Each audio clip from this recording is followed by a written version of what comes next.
رحیم باب و فضائل الصلاۃ، باب ہے نماز کے فضائل کے بیان میں۔ مشکوٰۃ شریف کی حدیث نمبر 624 ہے۔ پہلی فصل ہے حضرت عمارہ بن ربیبہ رضی اللہ تعالیٰ عنہ فرماتے ہیں، ان سے روایت ہے، میں نبی کریم صلی اللہ علیہ وسلم سے سنا فرماتے ہوئے، آپ فرما رہے تھے ہرگز جہنم میں داخل نہیں ہوگا وہ بندہ جس نے نماز پڑھی سورج چڑھنے سے پہلے اور سورج ڈوبنے کے بعد، یعنی فجر کی اور عصر کی نماز۔ ان دو نمازوں کی بہت زیادہ اہمیت قرار دی گئی ہے، اسے امام مسلم نے روایت کی۔ یعنی اللہ جو یہ پڑھے گا اللہ تعالیٰ اس کو اور مزید نیکیوں کی توفیق دے گا، وہ گناہوں سے بچ جائے گا، اللہ جہنم سے بھی محفوظ فرمائیں گے۔ حضرت ابو موسیٰ فرماتے ہیں نبی صلی اللہ علیہ وسلم فرمایا، جو بندہ دو ٹھنڈی نمازیں پڑھتا ہے وہ جنت میں چلا جائے گا۔ اس سے مراد یا تو کہا فجر کی اور عشاء کی، کیونکہ ان دونوں ٹائم وہاں ٹھنڈی ہوتی ہے، یہ ایک تو مراد دیا گیا۔ اچھا جی، متفق علیہ، بخاری مسلم نے اسے روایت کیا۔ اگلی روایت حضرت ابو موسیٰ اشعری، حضرت ابو ہریرہ رضی اللہ عنہ سے فرماتے ہیں، نبی صلی اللہ علیہ وسلم نے فرمایا، یتعاقبون، فرمایا پے در پہ آتے ہیں تم پر فرشتے، تم میں رات کو اور کچھ فرشتے دن کو، یعنی ڈیوٹیاں بدلتی ہیں فرشتوں کی۔ صبح کے فرشتے اور ہیں، رات والے جو صبح کے عمل لکھتے ہیں وہ اور ہیں جو رات والے لکھتے ہیں۔ وَيَجْتَمِعُونَ فِي صَلَاةِ الْفَجْرِ وَصَلَاةِ الْعَصْرِ، فرمایا وہ اکٹھے ہوتے ہیں فجر اور عصر کی نماز میں، ایک ڈیوٹی فجر ٹائم بدلتی ہے، ایک اس لیے فرمایا جس نے یہ دو پڑھی۔ ثم یعرج الذین، پھر وہ واپس جاتے ہیں وہ فرشتے جنہوں نے تم میں رات گزاری، فجر ٹائم آتے ہیں، ایک رات جنہوں نے گزاری وہ واپس چلے جاتے ہیں۔ فیسألہم ربہم، ان کا رب ان سے پوچھتا ہے، وہو اعلم بہم، حالانکہ رب ان سے زیادہ جانتا ہے، اللہ کو تو پتہ ہے نا، لیکن اللہ پوچھتا ہے۔ اللہ فرماتے ہیں، کیف ترکتم عبادی، کیسے چھوڑ کے آئے ہو تم میرے بندوں کو، تم اچھا پوچھتا اللہ تعالیٰ کیوں؟ وہ ایک حدیث میں آتا ہے کہ جب اولیاء اللہ کی محفل میں جس جگہ پہ بیٹھ کے لوگ ذکر الہی کر رہے ہوتے ہیں، اللہ تعالیٰ کا نام لے رہے ہوتے ہیں، یا اللہ والے بیٹھے ہوتے ہیں، فرشتے آتے ہیں، آ کے بیٹھ جاتے ہیں اور تمہارے اوپر وہ پروں کی چھاؤں کرتے ہیں۔ جب محفل ختم ہوتی ہے مجلس سے، لوگ ذکر الہی کر کے گھروں کو جاتے ہیں، فرشتے جاتے ہیں، اللہ پھر ان سے پوچھتا ہے کہ تم کہاں سے آئے ہو، حالانکہ اللہ کو پتہ ہے، اللہ تعالیٰ کو اللہ تعالیٰ پوچھتا کیوں ہے؟ یہ مولا علی قاری فرماتے ہیں، ایک تو بات ہے اللہ پاک اس لیے پوچھتا ہے کیونکہ رب تعالیٰ باقی جو عرش الاولیٰ کے فرشتے ہوتے ہیں نا، اللہ ان میں اپنے بندوں کی شان کا ظہور کروانا چاہتا ہے کہ یہاں پہ ذرا میرے بندوں کی صفت بیان ہو۔ تو رب تعالیٰ پوچھتا ہے کہ تم کیسے چھوڑ کے آئے ہو میرے بندوں کو؟ وہ فرشتے کہتے ہیں، یا اللہ ہم ان کو چھوڑ کے آئے تھے، وہاں نماز پڑھ رہے تھے، ہم آئے ہیں تب بھی نماز پڑھ رہے تھے، جب عصر کے دن کل گئے تھے تو وہ نماز پڑھ رہے تھے، آج فجر ٹائم میں آئے ہیں مسجد سے تو تب بھی سبحان اللہ، متفق علیہ۔ اچھا جی، یہ ڈیوٹی بدلتی کب ہے؟ عصر کی نماز سے پہلے، نماز کے بعد، جماعت کے ٹائم۔ یہ میں سے ایک بار سوال بھی کیا تھا کسی نے۔ مولا علی قاری فرماتے ہیں، دن کے فرشتے اترتے ہیں فجر سے پہلے اور واپس جاتے ہیں عصر کی جماعت ہونے کے بعد، فجر کی نماز سے پہلے آ جاتے ہیں اور عصر کی نماز کے تو جو ہوتے ہیں دوسرے عصر والے وہ عصر کی نماز ٹائم وہ آ جاتے ہیں، عصر کی نماز سے پہلے، یہ بعد میں چلے جاتے ہیں۔ حضرت اگلی روایت متفق علیہ ہے، اگلی روایت جندب القصری فرماتے ہیں، نبی صلی اللہ علیہ وسلم نے فرمایا، جس نے صبح کی نماز پڑھی وہ اللہ کے ذمہ کرم میں ہے، تم میں سے ہرگز کوئی بندہ طلب نہ کرے اللہ سے اپنے ذمے کی کوئی چیز کہ یا اللہ میں نے تو یہ کام کیا، تو ایسے تو اس کے صدقے، یا اللہ میں یہ کام کر رہا ہوں تو میرے ساتھ ایسے کر، اللہ سے مانگے، یعنی جیسے ثانی کہ نعوذ باللہ کو بندہ کر رہا، جیسے عبادت کر کے بندہ کو اللہ تعالیٰ کو جتلا رہا ہے، یا اللہ میں نے تو نماز نہیں پڑھی، تو مجھے یہ دے وہ دے، اس طرح نہ کرے۔ فرمایا جو طلب کرے گا اپنے ذمہ کی کوئی چیز اس کو پالے گا، پھر اوندے منہ جہنم میں پھینک دیا جائے گا۔ یا یہ اور ایک روایت میں آتا ہے، فلا تغفر اللہ فی ذمتی، اللہ کے ذمے کو توڑو نہ، یعنی اللہ کی حدود کو پامال نہ کرو، ایک یہ معنی ہے، اس کو امام مسلم نے روایت کیا۔ اچھا جی، اور کہتے ہیں بعض مصابی کے نسخوں میں کشیری کی جگہ قصری کا لفظ آیا ہے۔ اگلی روایت باب کی 5ویں روایت، مشکوٰۃ کی 628 نمبر، حضرت ابو ہریرہ فرماتے ہیں، نبی صلی اللہ علیہ وسلم فرمایا، اگر لوگ جان لیں نا اذان میں کیا فضیلت ہے، پہلی صف میں کیا فضیلت ہے، پہلی صف میں نماز پڑھنے کی شان کیا ہے، فرمایا پھر وہ کوئی راہ نہ پائیں سوائے اس کے کہ قرآن اندازی کریں تو محلے والے قرآن اندازی کریں۔ قرآن ڈالا جائے کہ کون ہے جو فجر کی نماز میں صف اول میں کھڑا ہوگا. ہمارے قرآن اندازی ہوتی ہے اس کی کمیٹی کی. موٹر سائیکل جی محفل نعت میں جو آئے گا موٹر سائیکل کی قرآن اندازی ہوگی. لوگ نعت سننے نہیں آتے, کیا کرنے آتے؟ موٹر سائیکل لینے, عمرے کا ٹکٹ لینے, بندے اکٹھے کرنے کے لیے لوگ ٹکٹیں دے کے بندے بٹھائی رکھتے ہیں رات کے 2-2 بجے تک. یہ قرآن اندازی کوئی نہیں کرتا, نہ کو نعت خان نہ کو پیر صاحبان جتنے. ویسے نعت خانوں کے لیے ان کی قرآن اندازیاں چل رہی ہوتی ہیں. اب رسول اللہ صلی اللہ علیہ وسلم نے یہ قرآن اندازی بتائی ہے, یہ کس نے کرنی ہے؟ یہ کسی نے باہر سے کوئی نئی مخلوق اللہ تعالیٰ نے نازل فرمانی ہے آسمان سے, جنہوں نے اس پہ عمل کرنا ہے. حدیث و آسمان کے فرشتوں کے لیے کہ ہمارے لیے یہ عمل کوئی نہیں کرتا اس پہ. یہ سنا دیں کسی کو, انہوں نے کہنا یہ کسی آپ یہ جتنے کراتے ہیں یہ ان کو سنائیں کہ سر یہ آقا کریم علیہ السلام کی تعلیمات. انہوں نے کہنا یہ وہابی ہو گئے, ہمارے بندے ایسے کرتے ہیں, ہمیں سنیو کہتے وہابی ہو گئے. وَلَوْ يَعْلَمُونَ مَا فِي التَّحْجِيرِ, اور اگر وہ جان لیں کہ ما فی التحجیر نماز کی طرف جلدی جانے میں کیا اجر ہے, فرمایا لَسْتَبَقُوا إِلَيْهِ, تو بندے بڑی بڑی جلدی جایا کریں مسجدوں میں. صحابہ کرام صبح کے وقت آ کے بیٹھ جایا کریں. صحابہ کرام شام کے اندر اس طرح 10 بجے مسجدیں فل ہو جاتی ہیں. ایسا بتاتے ہیں جب تک ایسا پڑھیں وہ تب تک مسجدیں 10 بجے بھر جاتی تھی. لوگوں نے آ جانا 10 بجے نہا دھو کے 11, 10, 10:30 بجے آ کے بیٹھ جانا, قرآن پاک پڑھنا, تلاوت کرنی, اپنا ذکر اذکار کرنا. جمعہ ان کا بھی 2 بجے ہی ہونا جا کے حنفیوں والے. وَلَوْ يَعْلَمُونَ مَا فِي الْأَطْمَا, اگر جان لیں لوگ عشاء اور صبح کی نماز میں کیا اجر ہے, فرمایا آئیں وَلَوْ حَبْوًا, اگرچہ گھسٹ کے ہی آنا پڑے. ٹانگیں جس کی نہ ہوں اور بندہ گھسٹ کے چلتا ہے نا, فرمایا بندے کی ٹانگیں جواب دے جائیں. ان کو اگر شان پتہ چل جائے نا فجر کی نماز پڑھنے کی اور عشاء کی, تو فرمایا ٹانگیں ان کی جواب بھی دے جائیں, یہ گھسٹ کے آئیں نماز پڑھنے مسجد. متفقن علیہ, بخاری مسلم نے روایت کی. آگے نبی صلی اللہ علیہ وسلم فرمایا کوئی نماز زیادہ بھاری نہیں ہے منافقوں پر فجر اور عشاء سے. اگر وہ جان لیں منافق کہ ان دونوں میں کیا اجر ہے, وہ آئیں ولو حبوا, اگرچہ سرین کے بل ہی کیوں نہ ہو, گھسٹ کے. اللہ اکبر. اب دیکھیں حضور فرما رہے ہیں یہ منافقوں پر باری ہے, اور ہمارے کثرت سے بندے 2 نمازیں نہیں پڑھتے. فجر ٹائم سوئے رہتے ہیں ہم, اور عشاء ٹائم ہمیں ٹائم ہی نہیں ہوتا, نیند آ رہی ہوتی, کام کر رہے ہوتے. اگلی روایت 630 نمبر ہے مشکات کی. عثمان غنی رضی اللہ عنہ فرماتے نبی صلی اللہ علیہ وسلم فرمایا جس نے عشاء جماعت کے ساتھ پڑھی فَكَأَنَّمَا قَامَ نِصْفَ اللَّيْلِ, گویا کہ اس نے آدھی رات قیام کیا, آدھی رات جاگ کے عبادت کرنے کا اللہ اس کو ثواب عطا فرمائے. اور جس نے صبح کی نماز جماعت کے ساتھ پڑھی گویا کہ ساری رات ہی قیام کرتا رہا, اللہ ساری رات جاگنے کا اس کو اجر عطا فرماتا. آگے ہے اگلی حدیث سے حضرت ابن عمر فرماتے نبی صلی اللہ علیہ وسلم نے فرمایا ہرگز غالب نہ آ جائیں تم پر دیہاتی تمہاری نماز کے نام پر, جو کہ مغرب ہے, جو کہ اچھا. اور وتقول الاعراب, اعرابی اس کو عشاء کہتے ہیں, اعرابی اس کو قرآن میں اس کا نام یعنی اپنا نبی کریم صلی اللہ علیہ وسلم کی حدیث طیبات میں صحابہ کرام کے عرف میں اس کو مغربی کہا جاتا تھا. ایسے مغرب تھا نا, دیہاتی لوگ اس کو عشاء کہتے تھے. کیوں؟ کیونکہ اندھیرا ہو جاتا تھا اس ٹائم, عشاء کا اندھیرے کے ساتھ پڑھتے. اچھا, اور جو عشاء کی نماز ہماری تھی جو ہم اب عشاء پڑھتے ہیں, دیہاتی لوگ اس وقت اس کو کیا کہتے تھے؟ اتما, پڑھا پیچھے اتما کہتے تھے, ٹھیک ہے, یا عشاء اخیرہ, دوسری عشاء.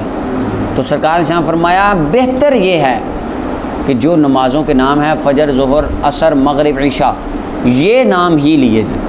یہ کیا ہے؟ بہتر ہے. پیچھے بات ہو گئی اگر کوئی اس کے خلاف نام, جیسے ہمارے پنجاب میں دیگر کی نماز, پیشی کی نماز, یہ جائز ہے نام لینا لیکن مکروہ, اس میں کراہت ہے کیونکہ قرآن و سنت کے زیادہ قریب نام یہ 5 ہی ہیں جو حدیث میں بیان ہوا, ٹھیک ہے. اور اگلی روایت میں فرمایا غالب نہ آ جائیں دیہاتی تمہاری عشاء کی نماز کے نام پر, بے شک وہ کتاب اللہ میں عشاء ہے, قرآن پاک میں ہے من بعد صلاۃ العشاء, قرآن میں ہے نا. اچھا, فَإِنَّمَا أَتُوتِمُ بِإِحْرَابِ الْإِبِلِ, بے شک وہ اس کو لیٹ کرتے ہیں دودھ دھونے کے ساتھ, اونٹنیوں کا دودھ دھونے کے ساتھ. تو وہ ان کے دودھ دھونے کا ٹائم تھا اس لیے اس کو آتما کہتے تھے. اچھا جی, آگے حضرت مولا علی رضی اللہ عنہ فرماتے ہیں نبی صلی اللہ علیہ وسلم نے خندق کے دن فرمایا کہ ہمیں روک دیا کافروں نے نماز وسطیٰ سے, جو کہ نماز عصر ہے, جو کہ اللہ تعالیٰ بھر دے ان کے گھروں کو اور ان کی قبروں کے آگ کے ساتھ, ان کی قبروں میں بھی آگ, گھروں میں بھی آگ. تو نماز وسطیٰ سے مراد امام اعظم ابو حنیفہ فرماتے ہیں نماز عصر ہے۔ اس کی دلیل مولا علی پاک کی متفق علیہ بخاری مسلم کی مرفوع حدیث ہے۔ یہ صحابہ کے مختلف اقوال، بعض نے کہا زور ہے، وہ زور ہے، بعض نے کہا فجر ہے، صراط الوسطیٰ، مختلف طرح کے اقوال یہاں پہ وہ سارے مولا علی قاری رحمۃ اللہ نے جمع کیے ہیں۔ بعض نے کہا جی فجر ہے، اور بعض نے کہا کہ اس سے مراد مغرب ہے، بعض نے کہا اس سے مراد عشاء ہے، اور کہتے ہیں چاشت کا بھی قول ہے، وابین کا بھی، جمعے کا بھی، عید و جناب بڑے بڑے قول ہیں، لیکن صحیح قول یہ نماز عصر والے۔ دوسری فصل آ گئی، حدیث نمبر 634 ہے، مشکات کی ابن مسعود اور سمرہ بن جندب دونوں رضی اللہ عنہ فرماتے ہیں نبی صلی اللہ علیہ وسلم فرمایا صلاۃ الوسطیٰ صلاۃ العصر، نماز وسطیٰ کون سی ہے؟ اور درمیانی نماز، دو پہلے دو درمیانی۔ امام ترمذی نے روایت کیا، اس کی حدیث کی سند حسن صحیح ہے۔ اگلی روایت ابو ہریرہ پاک نبی صلی اللہ علیہ وسلم فرماتی نہ قرآن الفجر کان مشہودہ، فرمایا اس میں رات اور دن کے فرشتے آتے ہیں۔ فجر کی بات ہو رہی ہے کہ بے شک فجر کی جو نماز ہے کان مشہودہ، اس میں حضوری ہوتی ہے۔ حضوری کیا مطلب؟ فرشتوں کی، فرشتے بدلتے ہیں، اس میں آتی ہے، ڈیوٹی بدلتی ہے۔ اچھا آگے تیسری فصل، زید بن ثابت اور معاشد رضی اللہ عنہما دونوں فرماتے ہیں نماز وسطیٰ نماز ظہر ہے۔ امام مالک نے اس کو روایت کیا۔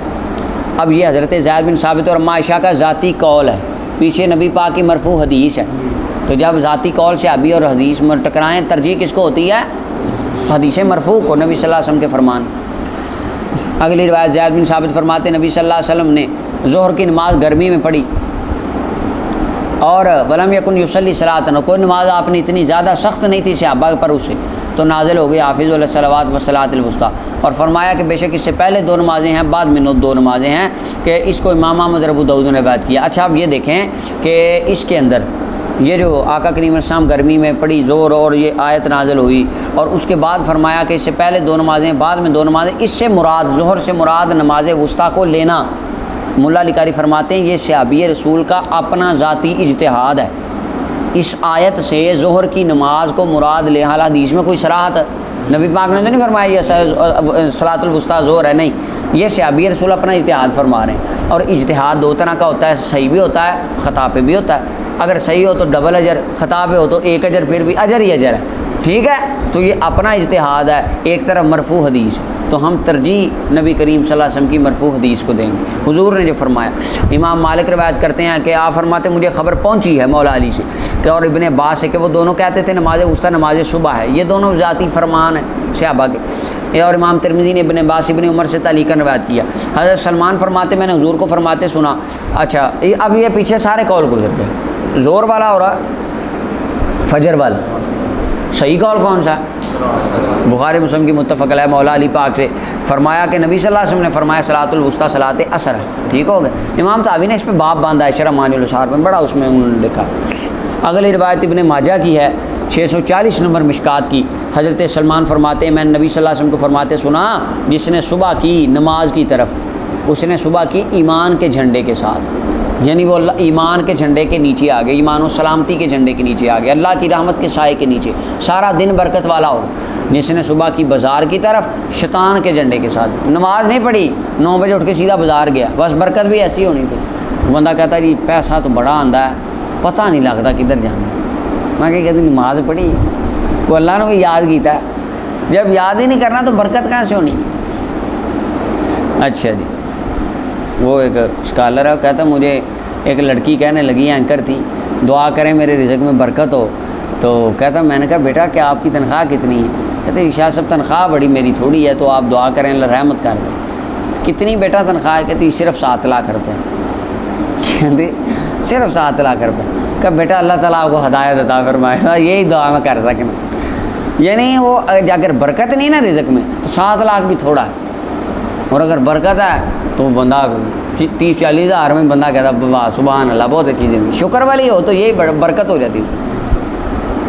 باب الاذان، اذان کا باب۔ اذان اعلان کو کہتے ہیں، لغوی معنی اعلان کرنا، اور اس کے اندر آگے آ گیا اذان ہمارے جو شریعت میں مشروع ہوئی، پہلی اذان کب ہوئی؟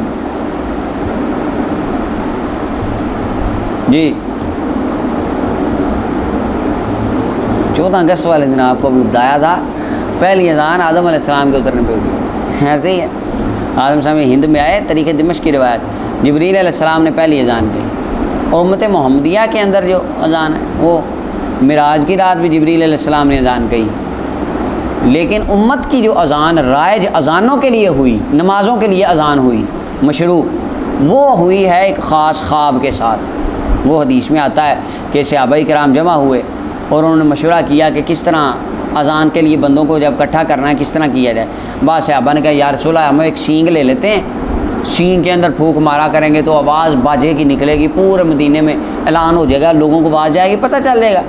بعض نے کہا جی کوئی ایک بندہ کھڑا ہو مینار پہ، اونچے مینار پہ کھڑا ہو کے آگ بلند کرے، آگ بلند کر کے ہلائے گا، پورے لوگوں کو پتہ چل جائے گا، محلے والوں کو، مدینہ شریف والوں کو، سارے نماز پڑھنے آ جائیں گے۔ تو بعض صحابہ نے کہا یا رسول اللہ یہ آگ والا اور باجے والا سینگ بجانے والا طریقہ یہ یہودیوں عیسائیوں کا ہے، تو ہمارا تو ان سے پھر مشابہت ہو جائے گی۔ تو بس اسی غور و فکر میں گھر گئے۔ سب سے پہلے صحابی حضرت عبداللہ بن زید رضی اللہ عنہ کو خواب آئی۔ خواب میں فرماتے میں نے دیکھا سرخ رنگ کا جبہ، اپنا سبز رنگ کا جبہ، مدنی لباس پہن کے ایک فرشتہ دیوار پہ کھڑا ہے، میں باجا بجانے لگا ہوں لوگوں کو جمع کرنے کے لیے نماز میں۔ وہ فرشتہ مجھے کہتا ہے، سبز مدنی فرشتہ سبز لباس والا مجھے کہتا ہے کہ یہ تو باجا مجھے دے دے، اس کے بدلے میں تجھے ایک چیز دوں گا جو اس باجے سے اچھی۔ عبداللہ بن زید کہتے ہیں میں نے باجا اسے پکڑایا تو اس نے مجھے سکھایا کہ تو کہہ اللہ اکبر اللہ اکبر اللہ اکبر اللہ اکبر اشہد۔ پوری اذان فرشتے نے خواب میں سکھائی۔ کس میں سکھائی؟ خواب میں سکھائی۔ صبح کو حضرت عبداللہ بن زید اٹھے، فوراً نبی پاک صلی اللہ علیہ وسلم کی بارگاہ میں یا رسول اللہ مجھے اس طرح خواب آئی۔ فرمایا یہ خواب حق ہے، یہ خواب سچا ہے، کھڑا ہو جا، بلال کو یہ کلمات بتا، بلال اذان دے، ایک تو اس کی آواز اونچی ہے اور دوسرا اذان بڑی پیاری دیتا ہے۔ پتہ چلا اذان بندہ جو پیاری دے اس کی اذان سننا حضور کو پسند تھا۔ ہمارے بندے جو اذان دیتے ہیں، وہ ایک عربی کا شعر کیا اب سے میں نے، وہ جو لہجے پڑھتا ہے مختلف ہیں، وہ ہندی لہجہ دیکھیں کہ کس طرح پڑھتا ہے، تو خوبصورت لہجہ ہونا چاہیے۔ حضرت بلال نے اذان دی، حضرت عمر رضی اللہ عنہ دوڑے دوڑے آ گئے، عرض کی یا رسول اللہ اللہ کی قسم یہ خواب فرشتہ میں بھی دیکھ کے آیا ہوں۔ 11 صحابہ کو ایک ہی خواب ایک ہی ٹائم میں آئی تھی۔ تو اذان اس وقت امت کو اس طرح عطا فرمائی گئی۔ ہم جب بخاری شریف کی وہ حدیث پیش کرتے ہیں نا، حضرت اپنا عباس کو خواب آئی تھی، یا وہ حضرت عباس کو ہی تھا کہ جب وہ نبی ابو لہب نے جو انگلی سے آزاد کیا تھا تو کہتا مجھے اس سے پانی ملتا ہے، میں نے نبی صلی اللہ علیہ وسلم کی وہ جو آزاد کیا تھا خوشی میں، ولادت کی خوشی میں، تو کہتے ہیں لے خوابیں بھی بھلا دین میں دلیل ہوتی ہیں۔ خواب کیا؟ خارجی کہیں گے خواب کیا دلیل ہوتی ہے دین میں؟ تو یہ خارجی، میں نے کہا سر آپ کی اذان کیوں پڑھتے ہیں آپ؟ یہ بھی تو خواب سے ہی آئی ہے، اذان اتنی تو قرآن میں ہے کہ اللہ تعالیٰ نے فرمایا یہ اذان پڑھو، یا حدیث میں حضور نے حکم دیا ہو۔ اذان کا نزول تو خواب میں ہوا، خواب کے بعد اس نبی صلی اللہ علیہ وسلم نے سکھائی ہے اس طرح، ایسے ہی۔ تو اگر میں نے کہا سر وہ خواب ہے، یہ بھی خواب ہی ہے، آج کے بعد آپ نے اذان نہیں دینی، پھر ٹھوس ہو گئے ذہن۔ اللہ اکبر۔ فرمایا خواب بھی نبوت کے 46 حصوں میں سے حصہ، اور فرمایا وہی بند ہو گئی، نیک لوگوں کے خواب سدا زندہ رہیں، خواب آتے رہیں گے، سبحان۔ اور سالکین کو تو صوفیاء کی جو تصوف کی اپنا اسکول میں چل پڑا، تصوف صحیح ہو، کو پیر بھی اللہ کے ولی ہوں، کامل سلسلے میں ہو۔ آج کل تو جس طرح چل رہی ہیں کوڑے شاہ، کھوتے شاہ صاحب، آج تو اس طرح کے ہیں، من کے شاہ، کوڑے شاہ، ننگے شاہ، پتہ نہیں کیا کیا، یہ ہمیں تباہ کرنے والی بات ہے ان کے پیچھے لا کے زندگی۔ اگر حقیقی صوفیاء والی ادھر کو بندہ چلے تو خوابیں اس کو بھی پھر آنا شروع ہوتی ہیں۔ خیر یہ باتیں کرنے والی نہیں ہیں، آگے چلیں۔ فصل اول، حضرت انس رضی اللہ عنہ فرماتے ہیں، 641 نمبر حدیث سے ہم شروع کر رہے ہیں۔ حضرت انس فرماتے ہیں ذکر کیا صحابہ نے آگ کا، وناکوس کا، اور اس کا سینگ کا، کہ آگ جلائی جائے یا وہ کیا جائے۔ تو فضا کرو، صحابہ نے کہا یہ تو یہودیوں اور ان کی عیسائیوں کی نشانی، یہودی سینگ بجاتے ہیں اور عیسائی آگ کا کرتے ہیں۔ حکم دیا گیا حضرت بلال کو کہ اذان کو شفع کہیں اور اقامت کو وطر کہیں، اور یہ وہ یعنی یہ اختصار کے ساتھ ہے، پوری عوام ملا لکھا لکھی باقی کتب میں۔ حضرت بلال کو حکم دیا گیا کہ وہ شفع اذان کو 2 بار، اقامت کو 1 بار کہیں۔ حالانکہ دیگر حدیثوں میں اپنا طبرانی وغیرہ کی صحیح الاسناد حدیثوں میں آیا ہے حضرت بلال حبشی رضی اللہ عنہ اذان بھی 2 بار کہتے، اقامت بھی 2 بار کہتے۔ ٹھیک ہو گیا؟ اچھا جی۔ ابو محذورہ فرماتے ہیں مجھ پر ڈالی نبی صلی اللہ علیہ وسلم نے اذان، خود سکھائی مجھے، فرمایا بیٹے کیا اللہ اکبر اللہ اکبر اللہ اکبر اللہ اکبر، اور آج 2 بار اشہد لا الہ الا اللہ، 2 بار اشہد ان محمد رسول اللہ، پھر تو لٹا، پھر کیا ہے 2 بار، یہ ہے ترجیح، یہ کیا ہے لٹانا، شہادتین کو 2 بار پڑھنا، پھر کیا اشہد لا الہ الا اللہ اشہد ان محمد رسول اللہ 2 بار، حی علی الصلاۃ 2 بار، حی علی الفلاح 2 بار، اللہ اکبر لا الہ الا اللہ۔ مسلم نے اس کو روایت کیا۔ اب اس کے اندر ہے یہ ترجیح کیا ہے۔ امام اعظم ابو حنیفہ رحمۃ اللہ علیہ فرماتے ہیں حضرت ابو محذورہ رضی اللہ تعالیٰ عنہ، آپ نے یہ جو کلمات تھے نا، آپ نے یہ کہتے آہستہ آواز، تو حضور نے فرمایا بیٹا یہ کلمہ اونچی کیا ہے، تو آپ نے یہ سمجھا کہ شاید یہ کلمات بار بار کہنے ہیں، 2 بار اشہد اللہ اللہ اشہد اللہ اللہ اشہد اللہ محمد رسول اللہ کیا کہ پھر کہنے ہیں، حالانکہ وہ محض آواز کو بلند کروانے کے لیے رسول اللہ صلی اللہ علیہ وسلم نے دوبارہ پڑھایا۔ اچھا جی، تو امام شافعی اس ترجیح کے قائل ہیں، ہمارے نزدیک ترجیح کوئی نہیں۔ دوسری فصل، ابن عمر رضی اللہ عنہ فرماتے ہیں اذان نبی صلی اللہ علیہ وسلم کے زمانے میں 2 بار تھی اور اقامت 1 بار، ٹھیک ہے جی، سوائے اس کے کہ آپ قد قام صلاۃ 2 بار کہتے ہیں، نسائی دارمی وغیرہ نے روایت کی ہے۔ حضرت بلال حبشی سے صحیح سند سے، اور حضرت ابو محذور حضرت بلال حبشی کی تو صحیح سند ہے نا کہ اقامت نبی صلی اللہ علیہ وسلم کے زمانے میں 2 بار پڑھی جاتی تھی۔ فرمایا حضور نے مجھے اذان سکھائی، میں اذان کہی، اور اقامت اس کی مثل سکھائی، اسی طرح اتنے کلمے۔ اگلی بات حضرت ابو محذورہ فرماتے ہیں نبی صلی اللہ علیہ وسلم نے ان کو اذان سکھائی 19 کلمے، اذان کے ترجیح سمیت بنتے ہیں 19، ایسے ہی ہے، اور اقامت کے 17 کلمے۔ اب اقامت کے ذرا 17 گنے کیسے بنتے ہیں، گنے اقامت کے، اللہ اکبر اللہ اکبر اللہ اکبر اللہ اکبر، اشہد اللہ الہ 2 بار، اشہد ان محمد رسول اللہ 2 بار، حی علی الصلاۃ حی علی الفلاح 12 ہو گئے، قد قامت الصلاۃ قد قامت الصلاۃ 14، اللہ اکبر 16، لا الہ الا اللہ۔ کون سی اقامت بنی؟ جو ہم پڑھتے ہیں 2 بار، ایسے ہی ہے نا۔ تو حضرت ابو محذورہ کو جو 17 کلمے سکھائے وہ ویسے ہی بنتے ہیں جیسے جو ہم پڑھتے ہیں، پورے 2 بار۔ امام شافعی رحمۃ اللہ علیہ وغیرہ میں ہے کہ 1 بار اقامت، اللہ اکبر بڑھ کے اللہ اکبر، اشہد لا الہ الا اللہ اشہد ان محمد رسول اللہ، حی علی الصلاۃ حی علی الفلاح، بس قد قامت الصلاۃ قد قامت الصلاۃ 2 بار، اللہ اکبر لا الہ الا اللہ، بس۔ تو یہ 17 کیسے بنتے ہیں جیسے ہم پڑھتے ہیں؟ اچھا جی، اور 19 ترجیح والے ہیں، وہ گزر گیا جواب اس کا۔ کیا کہتے ہیں اب محذورہ رضی اللہ عنہ کا ذاتی اجتہاد مبارک جو تھا وہ یہی تھا کہ یہ ترجیح ہے اس میں۔ حالانکہ دیکھیں مزے والی بات، طبرانی معجم الاوسط کے اندر حضرت ابو محذورہ کی صحیح سند کے ساتھ روایت ہے کہ نبی صلی اللہ علیہ وسلم نے مجھے اذان سکھائی، اور اس اذان کے کلمے یہ 19 نہیں ہیں، اس کے 15 کلمے ہیں۔ اس کے کتنے ہیں؟ ترجیح کا ذکر اندر ہے، ایک حدیث میں حضرت ابو محذورہ سے ترجیح آ رہی ہے، ایک میں یہ کیا ہو گیا؟ اضطراب ہو گیا، ایسے ہی ہے۔ تو اب رجوع کریں حضرت بلال حبشی کی اذان کی طرف، اس میں ترجیح نہیں ہے، تو لہٰذا ہم نے ترجیح اسی کو دی کہ یہ بغیر اضطراب کے صحیح سند والی روایت جو قابل قبول ہے کہ ترجیح نہیں ہے۔ اشہد لا الہ الا اللہ 2 بار، اشہد ان محمد رسول اللہ 2 بار، بس، پھر حی علی الصلاۃ، پھر دوبارہ ان 4 کو نہیں پڑھنا، رپیٹ نہیں کرنا۔ امام احمد، ترمذی، ابو داؤد، نسائی، دارمی وغیرہ نے اس کو روایت کیا۔ آگے حضرت ابو محذورہ فرماتے ہیں میں نے عرض کی یا رسول اللہ مجھے سنت اذان سکھائیں، تو نبی صلی اللہ علیہ وسلم نے میرے سر کے اگلے حصے پہ اپنا ہاتھ پھیرا، فرمایا کیا اللہ اکبر اللہ اکبر اللہ اکبر، آواز بلند کر، پھر اشہد اللہ اللہ اشہد ان محمد رسول اللہ 2 بار۔ تو اپنی آواز کو آہستہ رکھتا ہے، پھر تو بلند کر آواز، یہ پھر اشہد اللہ اللہ 2 بار، ساری اذان اینڈ تک۔ اور فرمایا فَإِنْ كَانَ صَلَاةُ الصُّبْحِ، یا نشانی لگا لو، اگر صبح کی نماز ہو تو کہہ الصلاۃ خیر من النوم، الصلاۃ خیر من النوم 2 بار۔ اس کو امام ابو داؤد نے روایت کیا ہے۔ اب کئی یہاں پہ رافضی کہتے ہیں کہ الصلاۃ خیر من النوم تو حضرت عمر نے ایجاد کرایا، یہ تو اذان کا حصہ ہی نہیں ہے، شیعہ اسی لیے نہیں پڑھتے، کہتے ہیں یہ تو حضرت عمر نے ایجاد کرایا۔ اب دیکھیں یہ حضرت عمر نے ایجاد نہیں فرما کے کیا، نبی صلی اللہ علیہ وسلم حکم دے رہے ہیں حضرت ابو محذورہ رضی اللہ عنہ کو کہ صبح کی نماز میں پڑھا کر۔ امام نسائی، ابو داؤد نے روایت کیا، امام نووی کہتے ہیں اس کی سند حسن ہے، اور امام ابن حمام کہتے ہیں اس کی سند صحیح ہے حدیث کی۔ یہ لگا لیں نشانی کہ الصلاۃ خیر من النوم رسول اللہ نے خود پڑھوائی ہے، حضرت عمر کی ایجاد نہیں۔ اگلی روایت حضرت بلال رضی اللہ عنہ کی، فرماتے مجھے نبی صلی اللہ علیہ وسلم نے ارشاد فرمایا کہ نمازوں میں سے کسی نماز میں تصویب نہ کہہ سوائے فجر کی نماز کے۔ تصویب کہتے ہیں ڈبل اعلان، تصویب الصلاۃ خیر من النوم، یہ ایک زائد جملہ ہے۔ تو نبی صلی اللہ علیہ وسلم نے فرمایا کہ صرف فجر میں یہ پڑھنا ہے اور کسی نماز میں یہ بات۔ امام ترمذی ابن ماجہ نے روایت کیا۔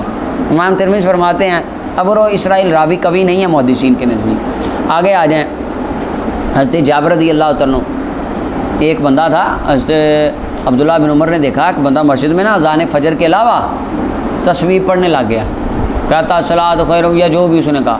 آپ نے فرمایا اس بدعتی کو یہاں سے نکال دو، باہر نکال دو اس کو۔ حضرت جابر فرماتے ہیں نبی صلی اللہ علیہ وسلم نے حضرت بلال کو فرمایا اذا اذنت فترسل، جب تو اذان پڑھے ترسل، ذرا ٹھہر ٹھہر کے، ترنم کے سر لگا کے، ترنم کے ساتھ مزیدار اذان، اور جب تو اقامت پڑھے فاحدر، تو جلدی جلدی حضر کی صورت میں فرمایا، اور اپنی اذان اور اقامت کے درمیان اتنا فاصلہ بنا کہ جتنی مقدار کھانے والا کھانا کھانے سے فارغ ہو جائے، پینے والا پینے سے فارغ ہو جائے۔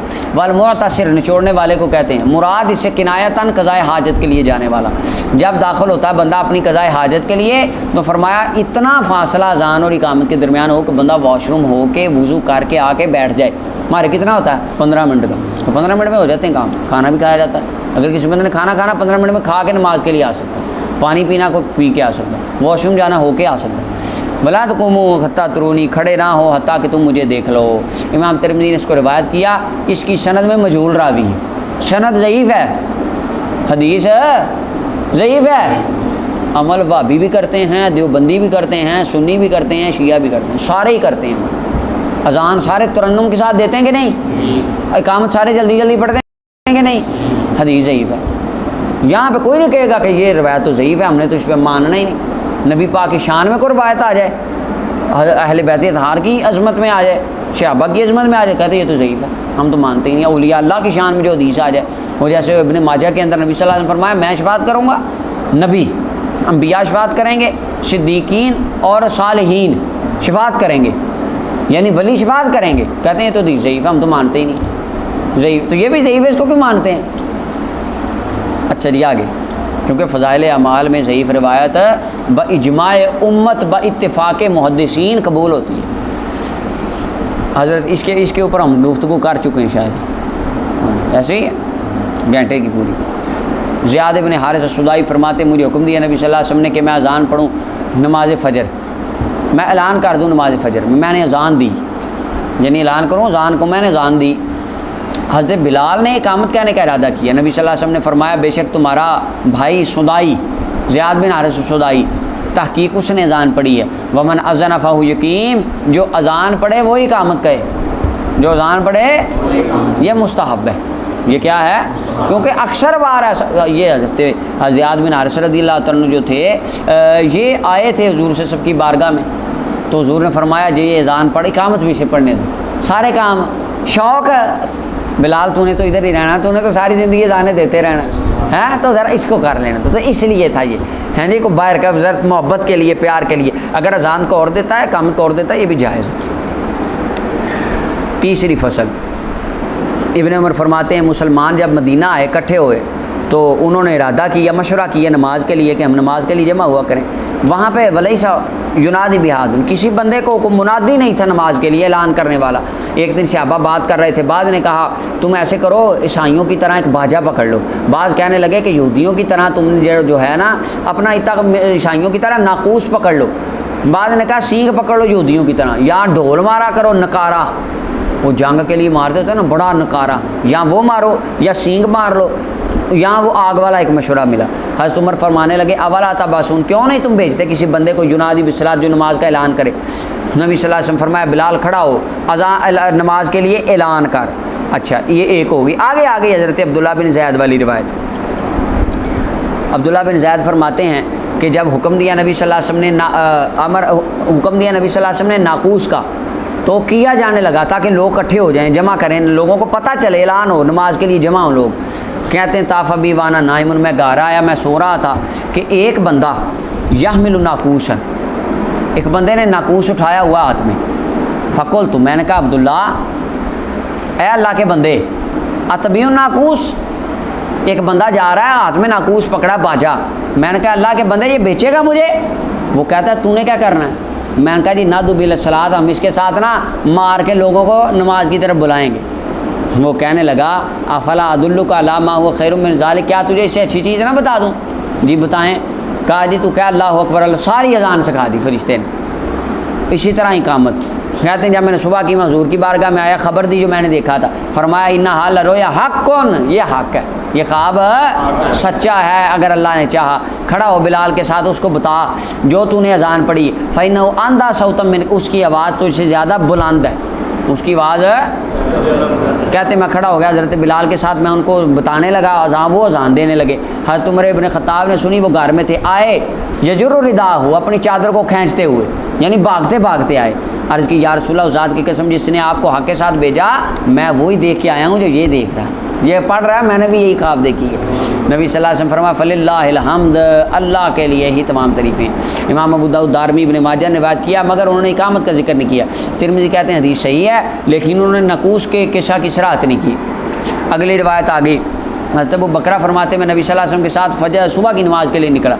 آپ جس بندے پر گزرتے اس کو آواز دیتے نماز کی، یا اس کو حرکت دیتے برجلی ہی، پاؤں کے ساتھ، پاؤں کے ساتھ حضور اس کو ہلاتے کہ اٹھ جا نماز کا ٹائم ہو گیا.